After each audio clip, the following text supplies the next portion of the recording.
প্রশ্নটি হচ্ছে যে আমরা দেখেছি যে আকাঙ্ক্ষা, যেটা বলছে যে আমরা স্বপ্ন, আকাশচুম্বী স্বপ্ন ছিল, আকাঙ্ক্ষা, জনপ্রত্যাশা, জন অভিপ্রায়, আমরা বলেছি যে আমরা নতুন বাংলাদেশ দেখতে চাই, আর সেই পুরনো ফেসিস্ট কায়দা বাংলাদেশ যেন না ফিরে যায়। নির্বাচন তো বাংলাদেশ অনেকবারই হয়েছে, কিন্তু জনগণের কি হয়েছে তাতে? তো গণতন্ত্রকে আমরা বিনির্মাণ করতে চাই। এই আকাঙ্ক্ষার কি আসলে এক ধরনের সমাধি হতে চলেছে এই নির্বাচনী রাজনীতি, আবার সেই রাজনৈতিক দলগুলোর মধ্যে? তাহলে পরিবর্তনটি আসলে কোথায়, না, আমি কেন হচ্ছে না?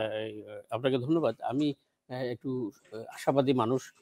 আমি নৈরাশ্যের কথা বলছি না। আমি আপনি যে কথা বলেন সাথে একমত না। আমি প্রশ্ন করেছি, প্রশ্ন করেছেন, হ্যাঁ, আপনারা যে প্রশ্ন করেছেন ওটা আমি বলছি যে না, বাংলাদেশের জন আকাঙ্ক্ষা পূরণের, জনমানুষের আকাঙ্ক্ষা, তাদের দায়িত্ববোধ, তারপর মানুষের যে এই ৫৪ বছর পরে আমরা স্বাধীনতার আজকে যে এই সময় পর্যন্ত জন আকাঙ্ক্ষা পূরণ হয় নাই, এটা কিন্তু ঠিক না। আকাঙ্ক্ষা, স্বপ্ন বাস্তবায়নগুলো একটা পর্যায়ক্রমিক প্রক্রিয়া, ঠিক আছে। দিন শেষে কিন্তু আপনাকে রাজনৈতিক দলের কাছে যেতে হবে। আমার আলোচক যেটা বলছিলেন যে রাজনৈতিক দল কিন্তু ইন্ডিভিজুয়ালি কাউকে নির্বাচিত করে না। একটা পলিটিক্যাল ফরম্যাট, মানে সর্ববৃহৎ কোনো রাজনৈতিক দল একটা সমৃদ্ধভাবে বেশি সিট পেয়ে কিংবা সমপরিমাণ তার যেটা আমাদের সংবিধানে আছে সে দল গঠন করে, তারপরে সরকার গঠন করে। তো এখন আপনি যেটা ভয় পাচ্ছেন, আমরা যেটা ভয় পাচ্ছি যে আগের মতো মানে আবার ফ্যাসিস্ট চলে আসবে কিনা। আমার ধারণা আর কি যে যথেষ্ট হয়েছে। আমার মনে হয় না যে আবার একটা ফ্যাসিস্ট, যদি আমরা এই শিক্ষা থেকে, এই যে 5ই আগস্ট কিংবা 36 জুনের যে গণ আন্দোলনের প্রেক্ষিতে যে এনভায়রনমেন্ট, যে আর্থসামাজিক পরিস্থিতি কিংবা সারা বিশ্বে যেটা উদাহরণ হলো, এটাকে মানে বাইপাস করে, এটাকে চিন্তার বাইরে রেখে আপনি কিছু এটা করবেন, এটা মনে হয় খুব একটা সমীচীন হবে না, হবেও না। আর বিএনপির কথা যিনি বলছিলেন, বিএনপি কিন্তু 15 বছর ক্ষমতা নাই। আমার ধারণা ওদের মধ্যেও একটা ভিতরে ওদের একটা মানে একটা কি বলে, এটাও একটা সংস্কার হয়েছে ওদের, আমার ধারণা আর কি। ওরা রিয়েলাইজেশন হয়েছে, ওদের নেতৃবৃন্দের মধ্যে রিয়েলাইজেশন হয়েছে। আমার ধারণা যে এই মুহূর্তে এটা কি দেখছেন, আমরা তো মাঠ পর্যায়ে নানা জায়গায় দেখছি যে বিএনপির ছাত্র দলের নেতারা বিভিন্ন রকম দখলদারিত্বে যুক্ত, চাঁদাবাজি করছে, এরকম খবরাখবর প্রচার হতে দেখছি। না, ইউ আর রাইট, এটা হচ্ছে একটা বড় রাজনৈতিক দলের আর তাদের ওই রাজনৈতিক দলের যে চরিত্রটা, রাজনৈতিক সংস্কৃতির একটা পার্থক্য তো আছে। আওয়ামী লীগের এক ধরনের রাজনৈতিক সংস্কৃতি, বিএনপির এক ধরনের রাজনৈতিক সংস্কৃতি, তারপরে এই যে ছাত্র যারা এই গণ আন্দোলনের মুখে সরকার, আপনি যেটা বলছেন, পালিয়ে গিয়েছে। একটা কথা আমাদের মনে করে দেই, পৃথিবীর কোনো আন্দোলন, গণ আন্দোলন কিংবা এই ধরনের আন্দোলন কিন্তু রাজনৈতিক সংস্কৃতির প্রেক্ষিতের বাইরে হয় না, এটাও কিন্তু হয় নাই। সামনের কাতারে ছাত্ররা ছিল, কিন্তু একটা রাজনৈতিক পরিকল্পনা ছিল, যেটা হয়তোবা অনেকে বিশ্বাস করবে কি করবে না। আমি পরিষ্কারভাবে বলতে চাই, পৃথিবীর কোনো আন্দোলনেই রাজনৈতিক সংস্কৃতির বাইরে না, একটা পলিটিক্যাল ফরম্যাটের, একটা পলিটিক্যাল ফ্রেমের মধ্যেই এই আন্দোলনটা হয়েছে। কিন্তু আন্দোলনটা তো একটা ইস্যু ভিত্তিক ছিল, একটা কোটা আন্দোলন, সরকার পতনের আন্দোলন। ইস্যু ভিত্তিক আন্দোলনটা ইস্যু ভিত্তিকই ছিল। আপনি জানেন যে আপনি নিশ্চয়ই জানেন যে আমি এরশাদ বিরোধী আন্দোলনে ছাত্র সংসদ পরিষদে ছিলাম।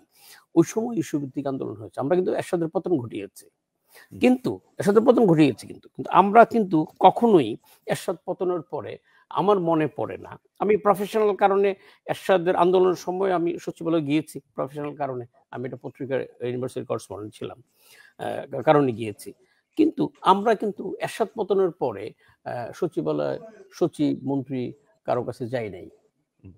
আমি জানি না আমার অন্যান্য কোনো বন্ধু বান্ধব গিয়েছে কিনা, কিন্তু আমি নিজে বলতে পারি আমার যারা আশেপাশে ছিল, আমরা কিন্তু সচিবালয়ে প্রবেশ করি নাই যে আমাকে এটা করে দিতে হবে, এটা করে দিতে হবে, এটা করে না। তখন তো ফোরফ্রন্টে পলিটিক্যাল দলগুলোই ছিল। ছাত্ররা যদি এটা বড় ভূমিকা পালন করেছে। আমরা ফোরফ্রন্টে ছিলাম, আমরা আমাদের অবস্থান অত্যন্ত শক্তিশালী ছিল। কিন্তু আমরা এরশাদ পতনের পরে আমরা দেখুন যে একটা ইলেকশন হবে, রাজনৈতিক দলগুলো দেশটা চালাবে। আমরা কিন্তু কোনো সচিবকে যে ধমক দেই নাই, আর কোনো কাউকে যে বলি নাই যে আমার এটা করতে হবে। আমি এটা উদাহরণ আপনাকে বলছি। আপনারা তো নতুন বাংলাদেশে ভাষণ আনতে চাননি বা টোটাল চেঞ্জ হোক, সংস্কার হোক, এভাবে বলেননি না। তখন আন্দোলনের পরে ওই যেটা উনি বলছিলেন যে এটা আমাদের একটা মানে ত্রিপক্ষীয় চুক্তি হয়েছিল, ঠিক আছে, ওইটাতে হয়তো পরে যে কোনো কারণে হোক, আমি জানি 3 জোটের রূপরেখার রূপায়ণ মানে এটার এক্সিকিউশনটা হয়নি।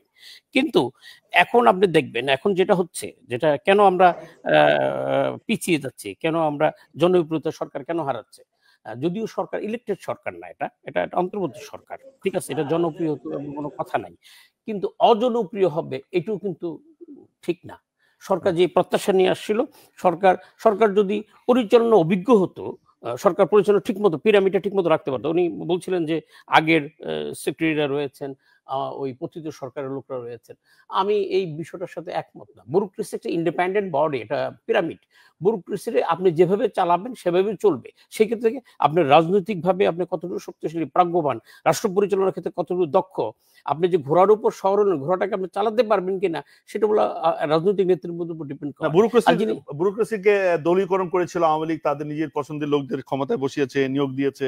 তো ফলে তারা এখন তো আওয়ামী লীগের এজেন্ডায় বাস্তবায়ন করবে, ভিতরে থেকে অন্তর্ঘাতমূলক কাজ করবে। এর সাথে আমি একটু ডিফার করি, করতে পারে না আমি এটা আলোচনাটা এমনই আসছে। আমি ডিফার করি আপনার সাথে, যেটা হলো যে আমলারা, ব্যুরোক্রেটরা কখনো দলীয় হয় না। গুটি কয়েক ব্যুরোক্রেট দলীয় হয় ব্যক্তি স্বার্থে, তার ব্যক্তিগত স্বার্থে, তার পদোন্নতি, পোস্টিং, তার ফিনান্সিয়াল বেনিফিট পাওয়ার, কিংবা যেটা আপনারা সবাই বলেন যে উনি অনৈতিকভাবে টাকা ইনকাম করছে, এরকম হয়। কিন্তু ইনফ্যাক্ট দিন শেষে আমলারা কোনো দলের না, আমলারা আমলাদের নিজেদের। সেটা তো নীতিগত কথা, মানে আমাদের না না না না এটা আমরা, এটা হলো আপনি কিভাবে তাকে পরিচালনা করছেন সেটার উপর ডিপেন্ড করবে, আপনি পারছেন কিনা আপনার কাজটা। রাজনৈতিক কর্তৃপক্ষ তার রাজনৈতিক কর্মকাণ্ডগুলো এক্সিকিউশনের দিক থেকে আমলাদের কিভাবে ব্যবহার করতে পারছে সেটা হলো নির্ভর করে রাজনৈতিক কিংবা সরকার যারা পরিচালনা করছেন। এখন জনাব আমাদের সরকার প্রধান বলছেন যে না, ওরা আমাদের কথা শুনছে না, কিংবা কয়েকজন উপদেষ্টাও বলেছে যে আমলারা কিংবা পুলিশ কথা শুনছে না। আমি মনে করি যে শুনছে না কথাটা এটা ওনাদের ব্যর্থতা। এই ব্যর্থতা দায় তাহলে কে নেবে? মানে এই সরকারকে কারা, যারা নিয়ে আসলো ক্ষমতায়, তাদেরকে কি আমরা দায় দিতে পারি? আপনি যদি সরকার পরিচালনা করতে না পারেন তাহলে আপনি এই দায়টা তো সিভিল ব্যুরোক্রেটের উপরে এবং আর্মি ব্যুরোক্রেটের উপরে, পুলিশের উপরে চাপাতে পারেন না। দায় আপনি সরকারে আছেন, আপনি যেটা বলবেন সেটি শেষ সিদ্ধান্ত হতে হবে। কদির খুদা ভাই, আসলে সরকার ব্যর্থ হলে বা সরকারের কোনো যদি অপকর্ম করে, তা আমরা সেই সরকারের যে রাজনৈতিক দল তাদেরকে আমরা ধরি বা সেই সরকারকে করি। কিন্তু এই যে সরকার, আপনি এই সরকার যদি ব্যর্থ হয় না ক্ষেত্রে, তাহলে এই দায়টা আসলে কাদের উপর আমরা দিব বা কারা এই দায়টা গ্রহণ করবে? এই দায়টা তো জনগণ গ্রহণ করবে না, কারণ এটা তো ইলেক্টেড গভর্নমেন্ট না। এই দায়টা যারা সরকার পরিচালনা, সরকার পরিচালনা যারা করছেন, যারা বলছেন যে আমরা সরকার পরিচালনা করছি, কেউ কেউ বলছেন পারছি না, এটা দায়িত্ব ওনাদের।